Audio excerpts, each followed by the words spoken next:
Welcome to the Creative Playing Podcast Network. Join us as we share our favorite RPGs, one-shot games, tabletop games, reviews of items, and convention panels, and other exciting things that we run into from time to time. Sit back and enjoy the show.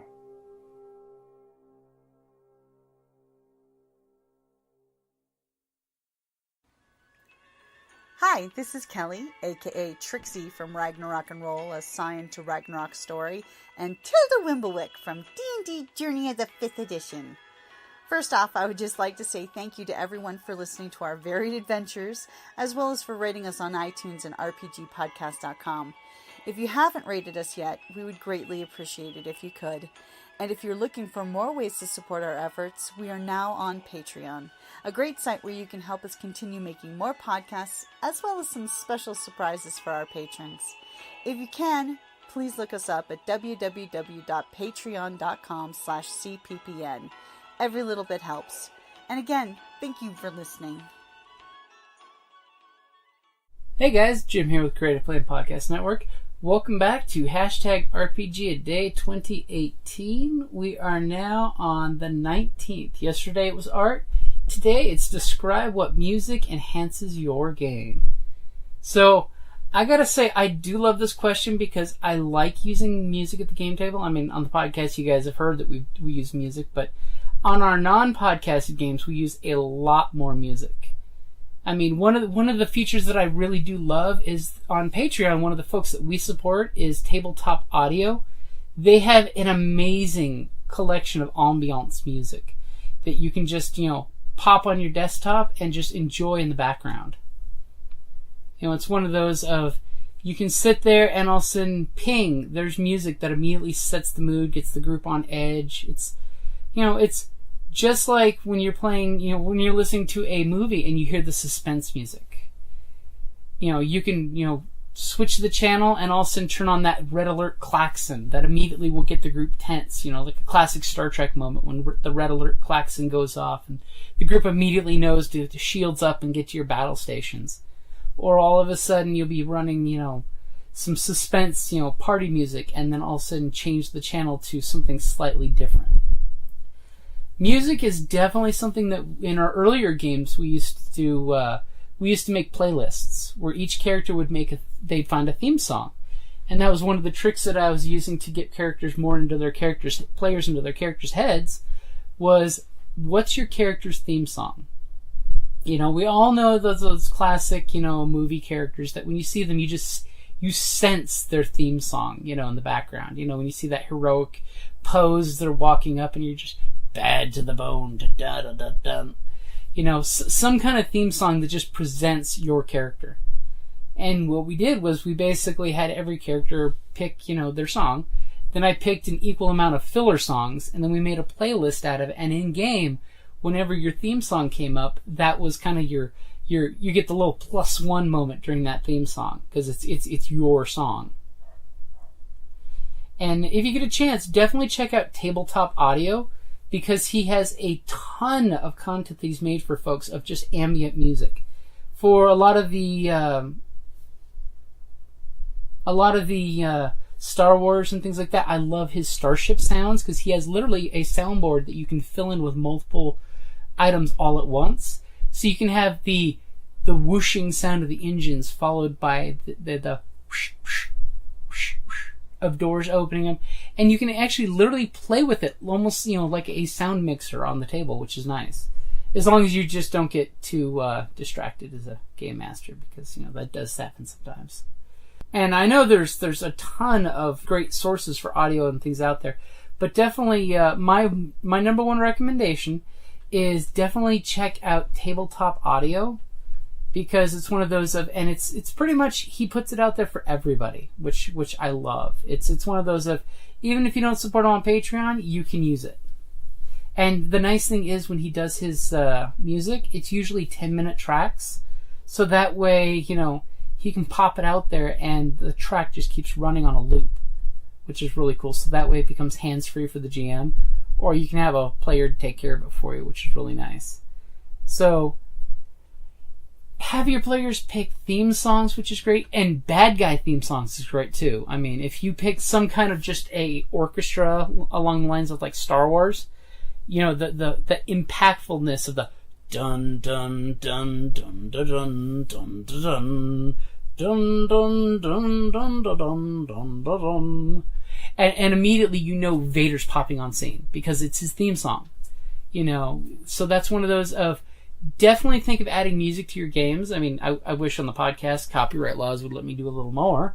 But if you're not recording your shows for folks, do more music. I mean, play theme songs to let them know when they go to the Elven Forest. The twinkly... You can find copyright-free music, you know, of the twinkly foresty sounds, because immediately the group will get into the chirping birds and the squirrels, and then all of a sudden, if you go to dead silence, their senses will perk, and they'll immediately expect, okay, shit's about to go bad, you know. We know that it went from crazy ambient sounds to all of a sudden dead silence. Or if you can get sound clips like a dragon flying, the whoosh whoosh of the wings. Even if you use the music from MMOs like World of Warcraft. I've got a great soundtrack from Robotech Shadow Chronicles that I use that one for a lot of our space opera stuff. So that way you can get just the twinky, cool anime sound to help get the groups into the mood. Because music really does help set the mood.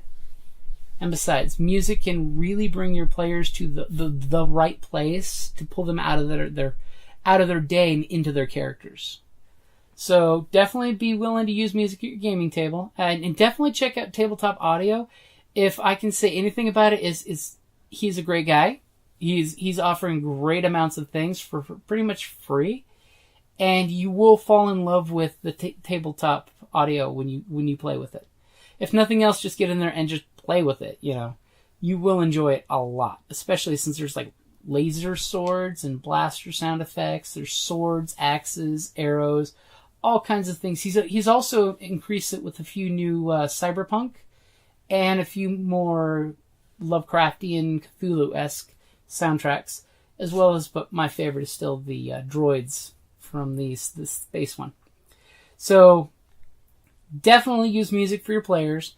Definitely use music for ambiance, even if it's just the creepy, you know, like, think of Halloween, how much Halloween music adds to the atmosphere when you have just the creepy sound effects of the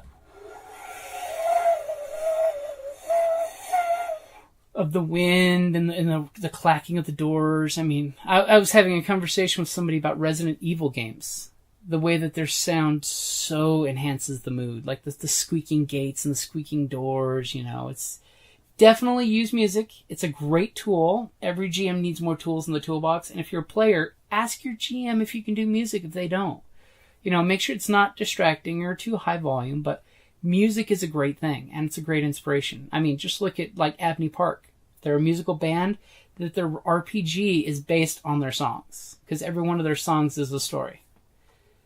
So... That's just a few things that I can say about music. I could probably go on and on, especially if I had the rest of the group here. But they're out of town this week, so it's going to be a fun week where the GM is all alone. I guess I get to play a little World of Warcraft, a little Warframe, a little Neverwinter on PlayStation. By the way, check out our Twitter channel. It's twitter.tv/creativeplayandpodcast. And we want to do some live streaming RPGs, but is that something you guys are interested in? So let me know. Because I would definitely love to do some online games on Roll20 and then put it on the Twitch channel if folks are interested. So let me know. Alrighty, guys. Like always, thank you for listening.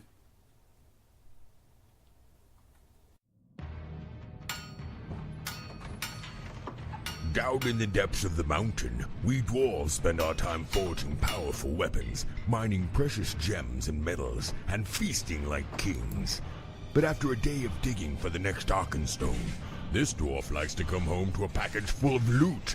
Dungeon Crate is a monthly subscription box service forged specifically for RPG and tabletop gamers.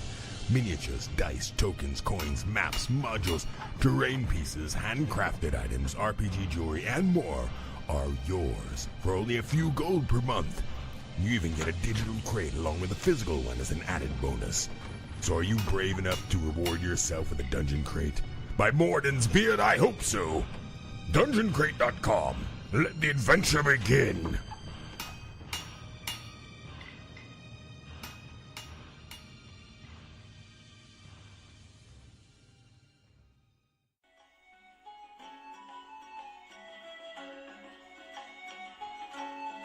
Thank you for listening to the Creative Play and Podcast Network. And feel free to enjoy our other shows, such as D&D Journey of the 5th Edition and Scion Ragnarok and Roll, a Scion hero to Ragnarok story. Thank you for listening.